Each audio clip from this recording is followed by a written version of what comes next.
अस्सलाम वालेकुम वरहमतुल्लाहि वबरकातुहू। इत्तेहाद न्यूज़ में आप सभी का खैर मकदम है। हमने इससे पहले भी कई मरतबा वीडियो के जरिए यह पैगाम देने की कोशिश की है कि मुल्क देश सबसे ऊपर है। मुल्क का संविधान हर हाल में सबको तस्लीम करना होगा। पर क्या मुल्क का कानून, मुल्क की न्याय व्यवस्था या फिर मुल्क का दस्तूर सिर्फ एक ही समाज के लिए?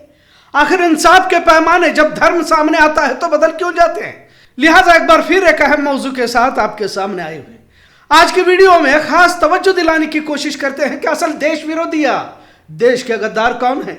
समाज में नफरत फैलाने वाले भी उतने ही जिम्मेदार हैं जितना मुल्क के खिलाफ जंग करता है या मुल्क की खुफिया जानकारी दुश्मन मुल्क को फराहम करता है।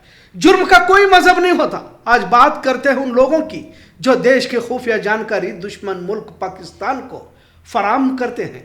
अपने आप को देशभक्त साबित करने की कोशिश तो करते रहते हैं, लेकिन इनकी सच्चाई अलग होती है। वीडियो को शुरू करने से पहले आपसे गुजारिश है कि इत्तेहाद न्यूज को जानबूझकर बंद करने के बाद हमने इत्तेहाद न्यूज ऑफिशियल को शुरू करने जा रहे हैं। जल्द शुरू होने वाला है। उससे पहले डिस्क्रिप्शन में लिंक को क्लिक करें और ज्यादा से ज्यादा सब्सक्राइब करें ताकि इत्तेहाद न्यूज की तरह इत्तेहाद न्यूज ऑफिशियल के भी लाखों में सब्सक्राइबर हो जाए ताकि हमारी आवाज को दबाने वालों को हम जवाब दे सके। खैर, वीडियो की तरफ बढ़ते हैं। आज बात करते हैं यूट्यूबर ज्योति मल्होत्रा की।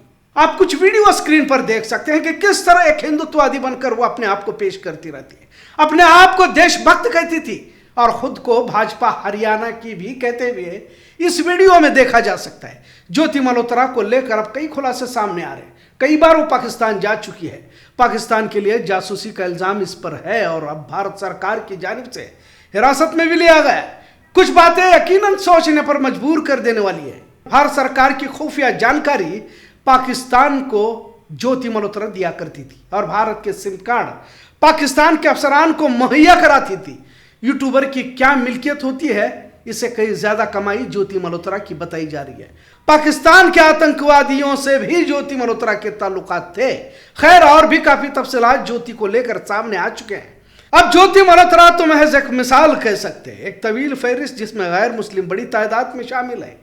आपको सिर्फ पिछले 2 महीने के ही मामलात का ब्यौरा दिया जाए तो कौन है असली गद्दार आपको समझ में आएगा। ज्योति मल्होत्रा और कुछ मिसालें आपके सामने हैं जिन्हें पकड़ा गया है, गिरफ्तार किया है। पता नहीं और कितने इस तरह के लोग इस समाज में, इस देश में खुफिया जानकारी पाकिस्तान को दे रहे हैं।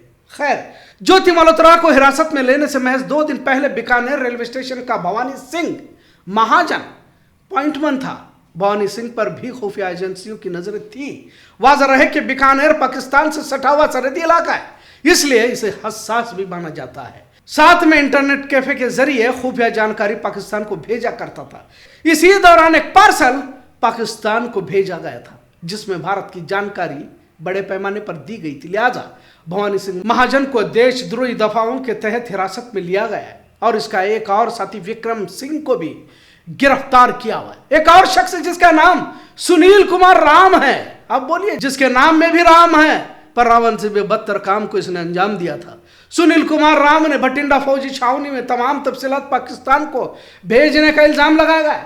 आखिर पंजाब भटिंडा पुलिस सेना ने सुनील कुमार राम को गिरफ्तार कर लिया तो पाकिस्तान के लिए खुफिया जानकारी भेज रहा था। सुनील कुमार बिहार से है। बहरहाल महंगी गाड़ियां लेकर वो अक्सर बिहार को आता जाता था तो लोगों को शक भी हुआ करता था कि इतने रुपए आखिर किस तरह से सुनील कुमार कमा रहा है। लिहाजा सुनील कुमार आखिर में पुलिस हिरासत में आ चुका। एक और देवेंद्र सिंह कैथल जिले के गोला इलाके का है। इसे हथियारों के साथ सोशल मीडिया पर तस्वीर पोस्ट करने के इल्जाम में गिरफ्तार किया गया था। हरियाणा पुलिस को मामले की जांच के दौरान पता चला कि देवेंद्र सिंह पिछले साल नवंबर में पाकिस्तान गया था और ये भी खुफिया जानकारी पाकिस्तान को फराहम कर रहा था। और भी तफसीलात मौजूद है पर इनकी अब जरूरत नहीं है ऐसा मुझे लगता है, क्योंकि काफी तवील फहरिस्त हो सकती है। अब शायद इनके नामों से आप जानते ही होंगे कि ये कौन लोग हैं और असली गद्दार यही है। जो भी शख्स हो अगर मुल्क के खिलाफ गद्दारी करता हो देश विरोधी ही माना जाएगा, लेकिन चोर मचाए शोर की तरह जुर्म कोई और करे और बदनाम किसी और को किया जाता है। यकीनन शेर की तरह हम ही को कातिल कहेगी दुनिया, हमारा ही कत्लेआम होगा, हम ही कुएं खोदते फिरेंगे, हम ही पे पानी हराम होगा। देश में मुसलमानों को लेकर नैरेटिव सेट किया जा चुका है, जा रहा है। और अब जब पहलगाम हमला हुआ तो मुसलमानों को जानबूझकर नाम पूछ पूछ कर मारा गया, जबकि कौन लोग गद्दार हैं कुछ ही मिसालों से समझने की कोशिश की जा सकती है। अब जब पहलगाम हमले के बाद कर्नल सूफिया कुरैशी ने जो बहादुरी का मुजाहरा करते हुए पाकिस्तान में जाकर ऑपरेशन सिंदूर को अंजाम दिया, पूरे मुल्क के लिए बासे फख्र थी। लेकिन यहां भी यही भाजपा का विजय शाह ये कहने से नहीं चुका कि सूफिया कुरैशी को दहशतगर्दों की बहन कहा। पर इतनी बड़ी बेइज्जती के बावजूद देश भर में किसी तरह का रद्द अमल नजर नहीं आया। किसी तरह विजय शाह को लेकर मोर्चे, नारेबाजी, जुलूस, सड़कों को जाम करना कहीं पर नजर नहीं आया। आखिर इस तरह का दोगला रवैया क्यों? क्योंकि क्या सूफिया कुरैशी मुसलमान है इसलिए? किसी को भी अगर पाकिस्तान के लिए जासूसी करने वालों की तफसीलात चाहिए तो मुझसे राब्ता कायम करें। पूरे तफसीलात, पूरी फहरिस्त मैं आपके सामने रख दूंगा। ये तमाम बातें हवाई नहीं है। पर क्या धर्म देखकर आप मुजरिम तय करेंगे कि इसने जुर्म किया है या नहीं? फिर ये दोगला रवैया क्यों? आखिर कौन है असली देशद्रोही? आखिर इस तरह धर्म का धंधा कब तक चलता रहेगा? अगर कोई हिंदू देश की खुफिया जानकारी कुछ रुपयों के लिए बेच रहा है, सभी खामोश क्यों हो जाते हैं? इसलिए कि उसका धर्म अक्सरियत समाज से ताल्लुक रखने वाला है। और अगर कोई मुसलमान हो तो बिला वजह उसे पाकिस्तानी कहकर समाज में बदनाम किया जाता है। अगर मान भी लिया जाए कि कुछ मुट्ठी भर लोग इस तरह की हरकतों को अंजाम दे रहे हैं, तो बड़ा समाज खामोश क्यों है? मतलब तकरीबन समाज खामोश हिमायत अपनी दर्ज कर रहा है। और यह आदत बहुत नुकसानदेह है, ये भी समझने की जरूरत है। कोई भी मुजरिम हो उसे सजा होनी चाहिए, तभी जाकर इस मुल्क की एकता, अखंडता, भाईचारा बरकरार रह सकता है। महज ऊपर बातें करते रहोगे और मौका मिलते ही एक ही समाज को कटघरे में खड़ा करोगे तो देश का मुस्तकबिल खतरे में आ जाएगा। क्योंकि तुमने जुर्म और मुजरिम के फैसले धर्म के आधार पर करना शुरू किया।